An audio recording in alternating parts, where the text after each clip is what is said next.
গতকালকে ভিডিওটি যেখান থেকে শুরু করেছিলাম আজকে ঠিক সেখান থেকে ভিডিওটি শুরু করেছি। তো আজকে আমার কিচেনটাকে নতুন র্যাক দিয়ে সাজাবো আর কিচেন ক্যাবিনেটের মাপটাও বলে দিব। আসসালামু আলাইকুম, সবাইকে নতুন আরেকটি লাইফস্টাইল ব্লগ ভিডিও দেখার আমন্ত্রণ জানাচ্ছি। তো গতকালকে ভিডিওটি যেখান থেকে শুরু করেছিলাম আজকে ঠিক সেখান থেকেই ভিডিওটি শুরু করেছি।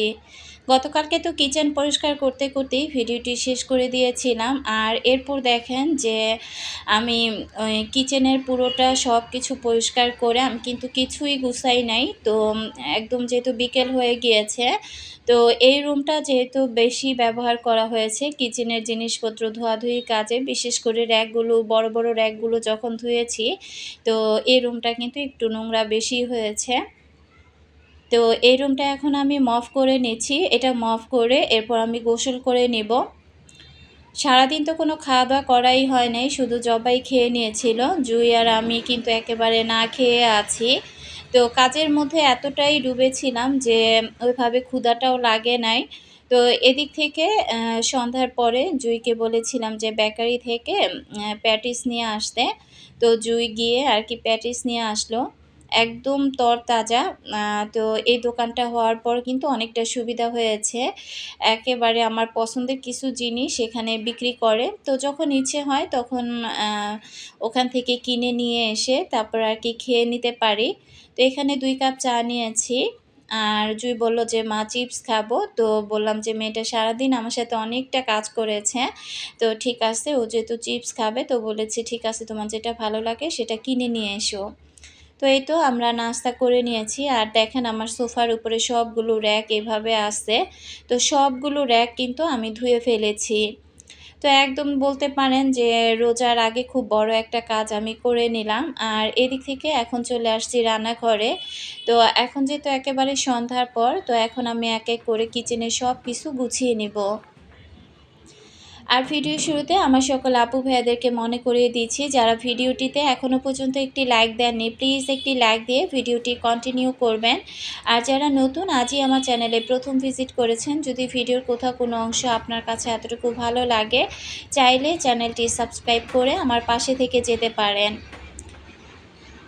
অল অপশন বাটনটি অবশ্যই ক্লিক করে রাখবেন। যখন আমি নতুন কোনো ভিডিও দিব সবার আগে নোটিফিকেশন আপনার কাছে পৌঁছে যাবে আর আপনি সময় সুযোগ করে আমার ভিডিওগুলো দেখে নিতে পারবেন। হালাল অফিসিয়াল আইডি থেকে আপু কমেন্ট করেছিল, কিচেনে আমি আমার র্যাকগুলো কিভাবে হ্যাং করেছি আমি যেন একটু দেখিয়ে দেই। তো এই যে দেখেন আপু, আমি কিন্তু কর্নারে একটা পেরেক গেঁথে নিয়েছিলাম। তো আমি যতগুলো র্যাক হ্যাং করেছি প্রত্যেকটা জায়গায় কিন্তু আমি স্টিলের পেরেক গেঁথে তারপরে কিন্তু র্যাকগুলো হ্যাং করেছি। তো আসলে এগুলো ছিল স্টিলের পেরেক। তো টাইলসের বাসার মধ্যে, বিশেষ করে টাইলসের মধ্যে পেরেক গাঁথা অনেকটা কিন্তু রিস্কি একটা ব্যাপার। অনেক সময় কিন্তু টাইলস ফেটে যায় বা ভেঙে যায়। তো আমি খুব সাবধানতার সাথে কিন্তু পেরেকগুলো লাগিয়ে নিয়েছি। তো তেমন একটা ক্ষতি আর কি হয় নাই। তো আপু আপনাকে বলব যে আমার দেখাদেখি আপনি অন্তত টাইলসে এভাবে পেরেক লাগাতে যাবেন না। এতে করে হয়তোবা একটা রিস্ক থেকে যেতে পারে। যদি পারেন আপনি ড্রিল করে তারপরে কিন্তু র্যাকগুলো এভাবে হ্যাঙ্গিং করে নিতে পারেন। আর এখানে মা আমার জন্য কিছু এই যে এটা কি বলে হুক নিয়ে আসছিল। তো মাদের ওইখানে আর কি মেলা হয়েছিল, ওইখান থেকে ১ পাতা হুক মাকে বলেছিলাম নিয়ে আসতে। এগুলো ৳১০ করে ছিল, তবে এই হুকগুলো এতটা ভালো পড়েছে। আর আমি যেগুলো এনেছিলাম ৩-৪ টা ওগুলো ৳২০ করে এনেছিলাম।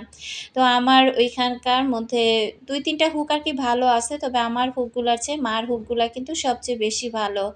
তো এগুলো দেখা যায় আর অপেক্ষা করা লাগে নাই। আমি দেয়ালে সেট করে নিয়ে সাথে সাথে কিন্তু সবকিছু হ্যাং করে নিয়েছি।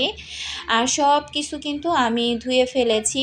এই যে আমার ঢাকনাগুলো, এগুলো কিন্তু আমি অফ ক্যামেরাতে আজকে সবকিছু সাবান দিয়ে ক্লিন করেছি। তো এগুলো এখন আবার সবকিছু সুন্দর মতো আমি গুছিয়ে নিচ্ছি।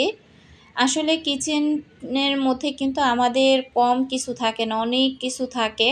তো এগুলোকে সুন্দর করে সাজিয়ে গুছিয়ে নেওয়াটাও কিন্তু একটা কঠিন কাজ। তো এই যে গুছিয়ে নিলাম, অন্তত রোজার মাসটা আমি অন্তত একদম খুব রিল্যাক্সে থাকতে পারবো। কারণ শবে বরাত আসতে কিন্তু আর বেশি দিন বাকি নাই। তো এরপর বাকি ১৫ টা দিন কিন্তু চোখের পলকেই চলে যাবে। এরপরে কিন্তু মাহে রমজান, আবার রমজানেরও কিছু প্রস্তুতি আছে, সেগুলোও নিতে হবে। তো এই কারণে আমি যতদূর পারছি যে খুব তাড়াতাড়ি করে আমার বাসার সমস্ত কাজগুলো গুছিয়ে নেওয়ার জন্য। তো এই র্যাকটা হ্যাং করতে গিয়ে একটু সমস্যা হচ্ছিল। আসলে একটা পেরেক একটু উপরে আরেকটা একটু নিচে হয়ে যাওয়াতে আরকি এক পাশ উঁচু নিচু হয়ে যাচ্ছিল। তো পরবর্তীতে এভাবে আমি রেখে দিলাম। আসলে কিচেনে হ্যাঁ, এভাবে র্যাকগুলো আমার একটু বেশিই ঝুলানো হয়ে গিয়েছে। তো আসলে এভাবে ঝুলিয়ে না রাখলেও হয় না। দেখা যায় কি যে এভাবে যদি ঝুলিয়ে না রাখি তাহলে কোন জিনিসটা কোনটার মধ্যে রেখেছি বা কতটুকু আছে সেটাও দেখা যায় না কিচেন ক্যাবিনেটের মধ্যে রেখে দিলে আরকি। কিচেন ক্যাবিনেটের মধ্যে রাখলে একটা দিকে ভালো কি যে জিনিসগুলো এত ময়লা হয় না, খুব পরিষ্কারই থাকে আর ধোয়াধুয়িরও এতটা ঝামেলা থাকে না। তো এখানে আমি সবকিছু এই তো গুছিয়ে নিয়েছি। আজকে আর ঘাসগুলো ধুই নাই। তো এই যে নতুন র‍্যাকটা দিয়ে এখন আমি কিচেনের কর্নারটা সাজিয়ে নিচ্ছি। তো এইখানে দেখেন আগে মসলাদানি তারপর চামচ হোল্ডারগুলো রাখতে গিয়ে আমার অনেকটা জায়গা গিয়েছে। এখন যেহেতু এটা ৩ তাকের একটা র‍্যাক, তো এটার মধ্যে কিন্তু আমি সবকিছু খুব সুন্দর করে এখন গুছিয়ে নিতে পারবো। তো যাই হোক, এখন নতুন অয়েল জারটাও আমি বের করে নিচ্ছি। সামনে যেহেতু রোজা, তো এই অয়েল জারটা কিন্তু আমার খুব কাজে আসবে। এই কারণে এখনই সবকিছু বের করে আমি সাজিয়ে গুছিয়ে নিচ্ছি। এরপর আবার রাতের রান্নাটাও করতে হবে। তো আজকে রাতে ধরতে গেলে মেয়ের এবং তার বাবার পছন্দের রান্না করতে গিয়ে একদম হযবরল পাকিয়ে ফেলেছিলাম। তো যাই হোক, আমি মোটামুটি সবকিছু গুছিয়ে নেওয়ার পর এরপর এখন চলে আসছি তো বাদাম, তারপরে কিশমিশ, জয়ত্রী, জয়ফল সবকিছু বেটে নেওয়ার জন্য। যেহেতু একটু তেহারি রান্না করব। তো আজকে গরুর মাংস দিয়ে আরকি তেহারিটা রান্না করব। তো সবকিছু বেটে নিচ্ছি। এগুলো বাটাবাটি করি, রান্নাবান্না করব। সেই সাথে পুরো কিচেনটাকেও গুছিয়ে নেওয়ার পর আপনাদের সাথে একটু শেয়ার করব। সেই সাথে এখন একজন আপুর কমেন্ট পড়ি। জবেদা খাতুন আইডি থেকে আপু কমেন্ট করেছে, আপু একটা প্রশ্ন ছিল। তুমি কি শুধু সিলিন্ডার, রাইস কুকার, ইলেকট্রিক পানির পট, মাল্টি কুকার এগুলো দিয়েই রান্নার সব কাজ করো? ইলেকট্রিক চুলা ইউজ করো না? তাহলে কি সিলিন্ডার দিয়ে একটা মাস হয়ে যায়? প্লিজ আপু একটু ডিটেইলসে বলো। কারণ আমি তোমার মতো ইলেকট্রিক চুলা, মাল্টি কুকার, রাইস কুকার, আম তো ইলেকট্রিক পানির পট ইউজ শুরু করেছি। তো জানি না কতটুকু খরচ হবে। তুমি তো ইউজ করছো, তোমার এক্সপেরিয়েন্সটা একটু বলো। তো প্রথমত আপু আপনাকে অসংখ্য ধন্যবাদ জানাচ্ছি যে প্রতিনিয়ত ভালোবেসে আমার ভিডিওগুলো দেখার জন্য। তো আসলে আপু আমি কিন্তু শুধু ইলেকট্রিক চুলাটাই ব্যবহার করি না। এছাড়া রাইস কুকার, মাল্টি কুকার এবং ইলেকট্রিক পানির পট এই ৩ টা কিন্তু ব্যবহার করি। তার সাথে সিলিন্ডার ব্যবহার করি। তো ইদানিং কিন্তু আমি সিলিন্ডারটা একটু কমই ব্যবহার করতেছি।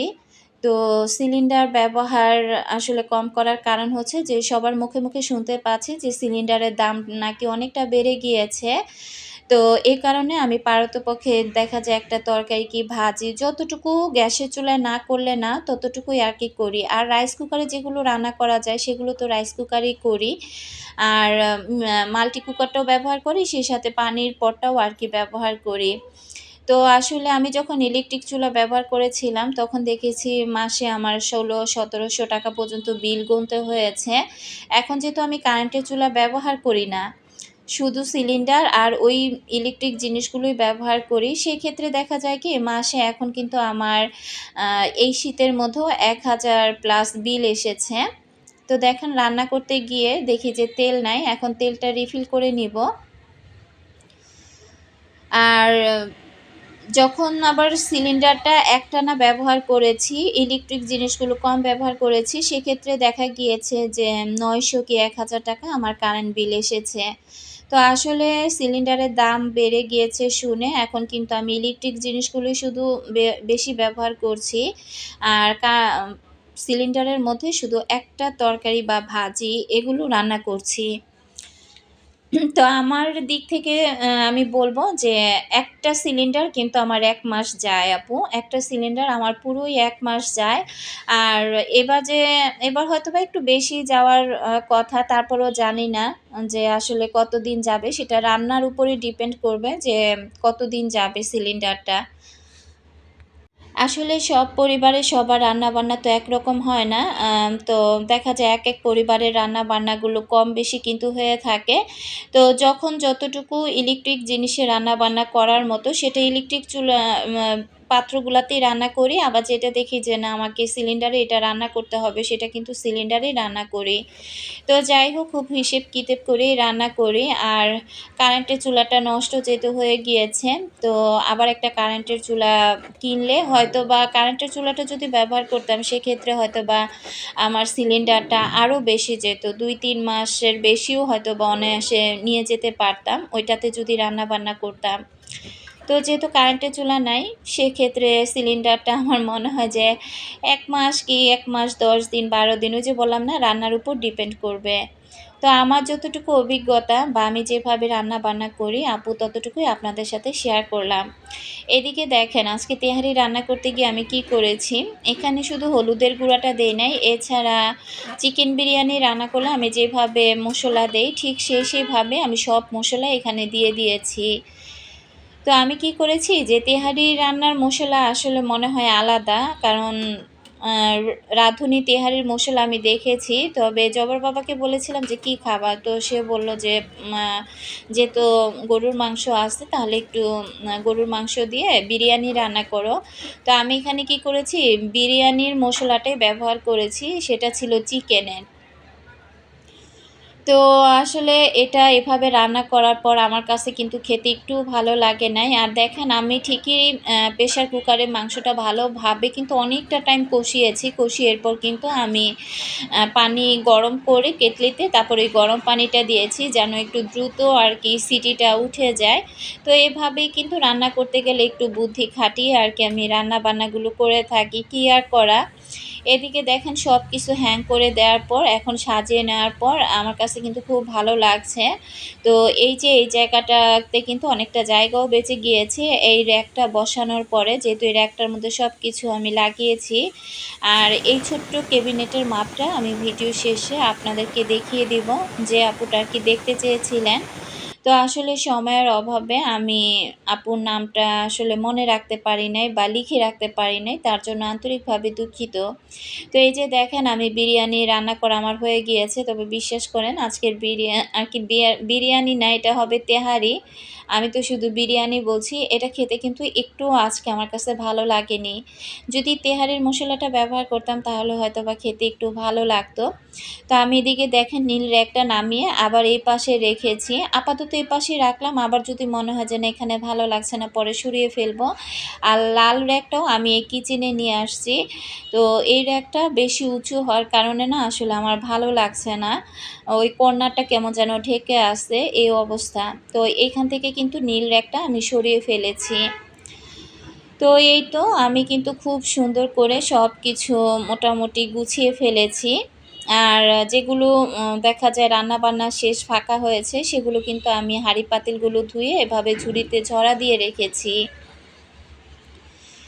তো আজকে কিচেনটা দেখতে এত ভালো লাগছে। আর রান্নাবান্না যেহেতু শেষ অফ ক্যামেরাতে একটু সালাদ কেটে আমি রেডি করে নিয়েছি। তো এরপর আমি একটু এখন বসে রেস্ট করব। তারপর আরকি খাওয়া-দাওয়া করব। তো গতকালকে তো আর পুরো ভিডিওটা শেয়ার করতে পারি নাই। এখন কিচেন ক্যাবিনেটের মাপটা আমি দেখিয়ে দিচ্ছি। আমার এই কিচেন ক্যাবিনেটের মাপটা লম্বায় ছিল ৩০ ইঞ্চি। তো আসলে আমি আমার এই জায়গা অনুযায়ী মাপটা দিয়ে আরকি ক্যাবিনেটটা বানিয়েছিলাম। এটার লম্বা একেবারেই ৩০ ছিল। আর পাতালিতে ছিল ৩২.৫। তো এই যে এখন আমি পাতালির মাপটাও দেখিয়ে দিচ্ছি। এটা ছিল কিন্তু ৩২.৫। তো যদিও ক্যামেরাটা ওইভাবে আসছিল না ক্যামেরার মধ্যে। আর এখানকার চওড়াটা ছিল ১৭। তো যদি আপু ভিডিওটি দেখে থাকেন আশা করছি যে আপনি উত্তরটা পেয়ে গিয়েছেন। আজকের মতো বিদায় নিচ্ছি। আল্লাহ হাফেজ।